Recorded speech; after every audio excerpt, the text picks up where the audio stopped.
Hello दोस्तों, स्वागत है आपका हमारे YouTube चैनल सबसेनों का सेंटर में। हम लोग अध्याय 14 की प्रश्नावली 14.4 को हल कर रहे थे और इस वीडियो में हम लोग प्रश्न 2 को हल करेंगे। तो देखिएगा, प्रश्न 2 में कहा जा रहा है, गणित की परीक्षा में 15 विद्यार्थियों ने 100 में से निम्नलिखित अंक प्राप्त किए। ठीक है, किसी ने 41, किसी ने 39, किसी ने 48, किसी ने 52।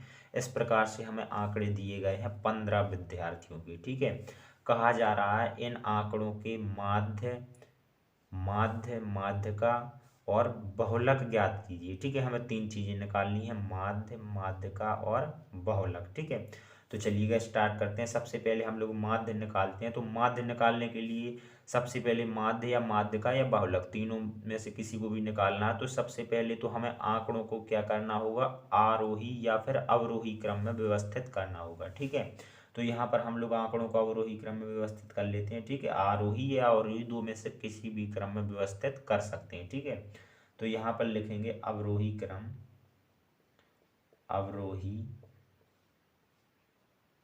क्रम।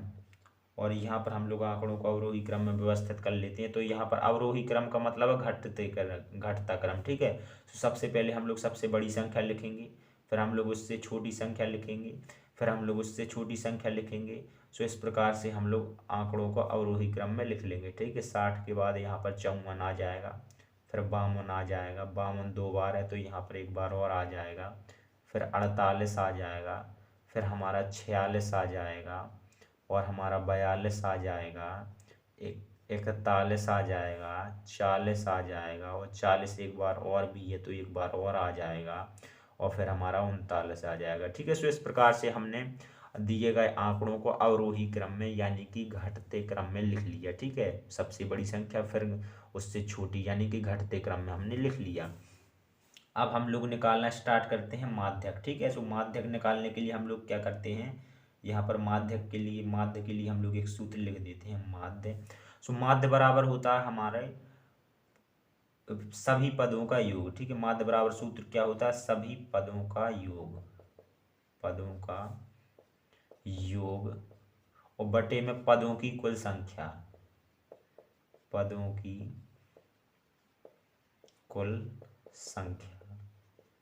सभी पदों का योग का मतलब है इन सभी आंकड़ों को हम लोग इन सभी पदों को जोड़ देंगे। ठीक है, सभी को एक एक करके 15 पदों को जोड़ देंगे, और पदों की संख्या कितनी है, 15। ठीक है, 1 2 3 4 5 6 7 8 9 10 11 12 13 14 और 15। ठीक है, 14 और 15 इस प्रकार से देखिएगा, 1 2 3 4 5 6 7 8 9 10 11 12 13 14, और एक और कोई संख्या होगी, यहाँ पर हमने लिखा नहीं है शायद।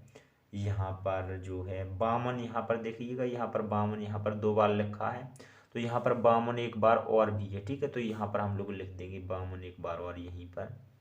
सो इस प्रकार से ये हमारे आंकड़े तैयार हो जाते हैं। ठीक है, अब पदों की संख्या 52 और इन सभी आंकड़ों को हम लोग जोड़ देंगे तो सभी का योग कितना आएगा, जब आप लोग जोड़ेंगे इन्हें सो 822 आ जाएगा। ठीक है, 822, और पदों की संख्या कितनी है, अभी हमने गिनी है, पदों की संख्या है हमारी 15। ठीक है, अब हम लोग क्या करेंगे, 822 में 15 से भाग लगा देंगे। ठीक है, 15 से भाग लगा देंगे तो यहाँ पर हमारा भाग जाएगा 54.8 बार। ठीक है, 54.8 बार भाग जाएगा, यही बन जाएगा हमारा माध्य। ठीक है, सो ये हमारे पहले पॉइंट का आंसर हो जाता है। ठीक है, पॉइंटों में सवाल दिए नहीं गए हैं, लेकिन हमने जो हमें तीन चीजें निकाली हैं उन्हीं को हम पॉइंट मान रहे हैं। ठीक है, तो अब हम लोग दूसरे दूसरे पॉइंट को हम लोग हल कर लेते हैं, यानी कि माध्य का निकाल लेते हैं। ठीक है, माध्य का निकालने के लिए हम लोग क्या करते हैं, सबसे पहले हम लोग पदों की संख्या लिख लेते हैं। पदों की संख्या कितनी है, 15 अभी हमने गिनी है। ठीक है, तो यहाँ पर लिखते हैं पदों की संख्या, पदों की संख्या, और पदों की संख्या को हम लोग स्मॉल एन से प्रदर्शित करते हैं। सो स्मॉल एन बराबर कितना है, 15 है। ठीक है, 15 एक कैसी संख्या, 15 विषम संख्या है, विषम। विषम क्यों है, चूंकि हम लोग जानते हैं कि अगर किसी संख्या में 2 से भाग चला जाता है तो वो सम संख्या होती है, नहीं तो विषम होती है। तो 15 में 2 से भाग तो पूरी पूरी बार जाएगा नहीं, यानी पूरी तरीके से ये 15 2 से विभाजित नहीं होगा। सो ये हमारी क्या है, विषम संख्या है। ठीक है, अब जब विषम संख्या होती है सो माध्य का निकालने के लिए देखिएगा हमारे पास में सूत्र होता है माध्य का बराबर हमारे पास में सूत्र होता है n+1 और बटे में 2वां पद। ये हमारा सूत्र होता है। ठीक है, ये n+1/2 वह पद। ठीक है, अब हम लोग इसमें n का मान रख देते हैं और इसे हल कर लेते हैं। सो हमारी माध्यिका क्या निकल के आ जाएगी, n का मान हमारे पास में कितना 15 है, तो 15 + 1/2 वह पद। ठीक है, 2वां पद। यहाँ पर 15 और 1 कितना हो जाएगा, 16/2 वह पद। और 16 में हम लोग 2 से भाग दे देंगे, सो यहाँ पर 8वां पद। ठीक है, 8वां पद।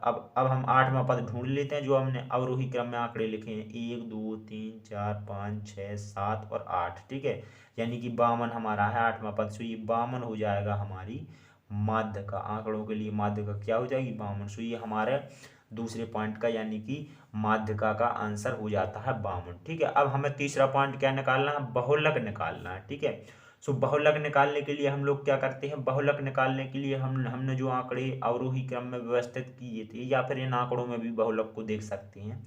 सबसे अधिक बार कौन सी संख्या रिपीट हुई है हम लोग देखते हैं। ठीक है, तो यहाँ पर हम लोग अगर देखेंगे ध्यान से, तो सबसे अधिक बार 3 बार 52 आया है, यानी कि अधिक बार 52 रिपीट हुआ है। तो इसका बहुलक कितना बन जाएगा, बहुलक बन जाएगा 52। ठीक है, तो यहाँ पर लिखेंगे बहुलक बराबर 52। ठीक है, ये हमारे तीसरे पॉइंट का आंसर हो जाएगा। जो हमारी संख्या सबसे ज़्यादा बार आती है वही हमारी बहुलक बनती है। ठीक है, सो इस प्रकार से हमारा प्रश्न 2 कंप्लीट हो जाता है। चलिए मिलते हैं अगली वीडियो में। धन्यवाद।